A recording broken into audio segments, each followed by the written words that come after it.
Hi guys! Kung bago ka pa lang pala dito sa channel ko, mag-subscribe ka na and click mo na din yung bell button para updated ka sa mga posts and videos ko. Ano nga ba yung pag-uusapan natin ngayon? Pag-uusapan natin ngayon ay kung paano ang mga tips sa Roblox. Actually, kakapost ko lang kanina ng video ng naglalaro ko ng Roblox. And then, sinasabi ko doon yung mga tips. Pero kung hindi nyo maintindihan, kasi medyo maingay din doon sa part na yun, sa gitna ng yung sa unahan. Medyo maingay kasi yung sa part na unahan. Sorry guys, kasi tinawag lang ako. Pero ayun na nga. Tsaka maingay din kasi ngayon. Sorry. So, back to story na tayo, guys. Dun kasi sa unang part, di ba nagsalita ako. Maya-maya, medyo umingay na. So, dito ko na lang talaga sasabihin yung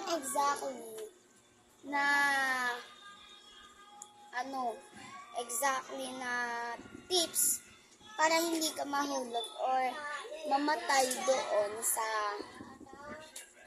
laro mo sa Roblox. Pero ito guys, ads muna tayo. Tungkol kay Baris. Actually, natatakot ako kasi baka kainin ako ni Baris doon. So, back to story na po tayo. So, ayun na nga ang tips doon sa mga parkour. Kapag nakita niyo yung mga blocks na ganyan, yung tabi-tabi, yan, yung salisi-salisi na iba-iba kulay. Liliko lang yung camera kapag liliko na din kayo. Tips naman. Tips ulit para doon sa lagi akong namamatay. Pero ituturo ko pa rin. Ituturo ko pa rin siya. Bakit? Kasi para kahit matutunan nyo. Diba? So, ito na nga yun. Sorry kasi ang likot ng kamay ko. So, ito na nga yun, guys. So, tatalon lang kayo dun ng isa. Actually, ako tumalon ako ng dalawa kaya ilang beses ako nalalaglag. So, ito naman. Kita niyo yung pahaba na dalawa and then pahiga. So, siya, paulit-ulit lang siya, mga tatlo yatang dalawa.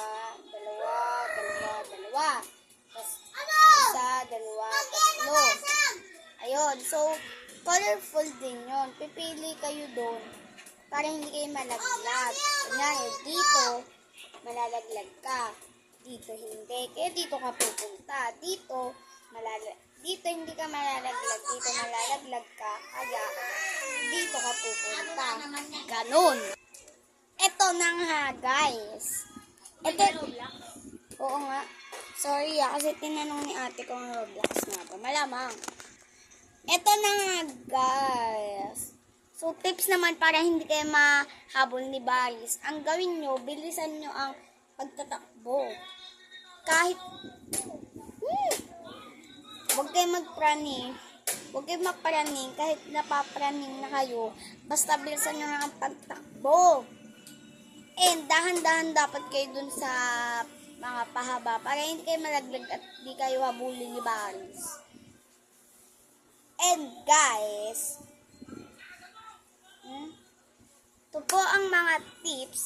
So, nasabi ko na ang mga tips para hindi kayo mamatay kung hahabulin kayo ni Baris or malalaglag kayo sa mga parkour. Kaya, kung pinanood nyo to ng buo, ibig sabihin natutunan nyo. So, ayun lang. Bye-bye. Tandaan nyo. Dapat nakasubscribe and click the bell button na din para updated kayo sa mga videos ko and post dito. Dali na. Click the bell button and subscribe. Thank you for watching. Mwah!